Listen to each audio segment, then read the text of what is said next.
Assalamualaikum warahmatullahi wabarakatuh. Halo anak-anak hebat, apa kabar semuanya? Semoga selalu dalam keadaan sehat ya. Hari ini kalian belajar dengan Ibu Betty ya. Sudah siap dengan pembelajaran hari ini? Ingat, belajar itu menyenangkan. Yuk simak videonya.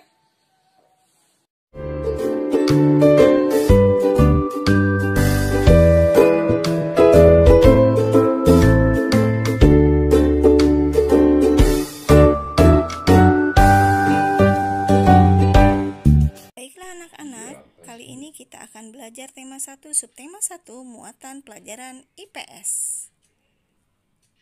Materi yang akan dibahas adalah mengenai keadaan geografis dan kehidupan sosial budaya di negara-negara Asia Tenggara, antara lain Indonesia, Filipina, Brunei Darussalam, Singapura, Kamboja, Thailand, Malaysia, Vietnam, Laos, dan Myanmar. Negara Indonesia. Indonesia dikenal sebagai negara kepulauan, terletak di antara 2 samudra dan 2 benua. Penduduk Indonesia menganut agama Islam terbesar. Ada juga Katolik, Kristen, Hindu, Buddha, dan Konghucu. Etnis terbanyak antara lain Jawa, Sunda, Madura, Batak, dan Minangkabau. Negara Malaysia. Malaysia dipisahkan oleh Laut Tiongkok Selatan dan Selat Karimata. Penduduknya terdiri dari etnis Melayu, Tionghoa, dan India. Bahasa resminya adalah bahasa Melayu. Penampakan alamnya yaitu dataran, rawa, pantai, perbukitan, dan pegunungan. Negara Singapura. Hampir sebagian besar wilayah Singapura berupa dataran rendah. Sebelah barat merupakan daerah rawa dan perbukitan. Penduduk Singapura sebagian besar merupakan keturunan Tionghoa. Ada juga etnis Melayu, India, dan bangsa Eropa. Sebagian besar penduduk beragama Buddha.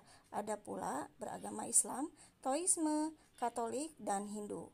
Bahasa yang digunakan sehari-hari adalah bahasa Mandarin, Melayu, Hokkien, dan India. Berikutnya adalah negara Thailand. Pegunungan dan perbukitannya berada di sebelah tenggara. Di bagian selatan terdapat semenanjung Malaka. Sungai Chai Phraya terletak di bagian tengah Thailand yang merupakan dataran rendah yang subur. Penduduk Thailand sebagian besar merupakan etnis Thai. Bahasa resminya adalah bahasa Thai. Negara Filipina. Sebagian wilayahnya terdiri atas rangkaian pegunungan sirkumpasifik yang membagi Filipina menjadi dataran pantai barat dan timur yang sempit. Penduduknya terdiri dari Tagalog, Ilocano, Cebuana, Hiligaynon, Ilonggo, Bicol, Waray, dan Bisaya. Bahasa resminya adalah bahasa Tagalog dan bahasa Inggris. Bagaimana dengan Brunei Darussalam? Seluruh daratannya dikelilingi oleh wilayah Sarawak. Sungai terpanjang di Brunei Darussalam adalah Sungai Blait. Penduduknya terdiri atas etnis Melayu, Tionghoa, dan suku Dayak. Sebagian besar penduduk menganut agama Islam. Bahasa resminya adalah bahasa Melayu. Selanjutnya, Kamboja. Sebagian besar wilayah Kamboja merupakan dataran rendah dan dataran tinggi yang bergelombang di bagian timur. Di bagian barat laut terdapat dataran Lakustrin. Dataran ini terbentuk akibat banjir di sekitar Danau Tonle Sap. Negara Myanmar. Keadaan alam Myanmar berupa dataran rendah hingga pegunungan. Pegunungan di bagian barat Myanmar adalah pegunungan Arakan. Dataran rendahnya merupakan bagian dari delta sungai Irrawaddy Sitang. Penduduk Myanmar terdiri atas etnis Myanmar, San, Karen, Rakhine, Tionghoa, India, dan Mon. Negara Vietnam. Keadaan alamnya bervariasi, antara lain terdiri atas bukit, gunung, hutan lebat, dan dataran rendah. Delta Sungai Merah berada di sebelah utara. Penduduk Vietnam sebagian besar penduduknya merupakan etnis Kin. Negara Laos. Wilayah Laos tidak mempunyai batas laut dan garis pantai karena Laos dikelilingi daratan negara Tiongkok, Thailand, Vietnam, dan Kamboja. Dataran rendah hanya berada di bagian selatan dan barat daya. Sungai Mekong mengalir dari wilayah barat daya sampai ke arah tenggara. Sungai Mekong adalah daerah tersubur sekaligus terpadat di Laos. Penduduknya adalah Lao. Bahasa resminya adalah bahasa Lao. Baiklah anak-anak, cukup sekian materinya.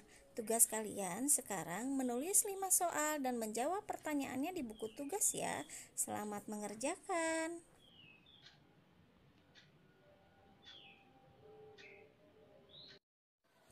Demikianlah anak-anak materi yang Ibu sampaikan kali ini. Semoga bermanfaat. Jangan lupa, belajar itu menyenangkan. Sampai bertemu di materi selanjutnya. Wassalamualaikum warahmatullahi wabarakatuh.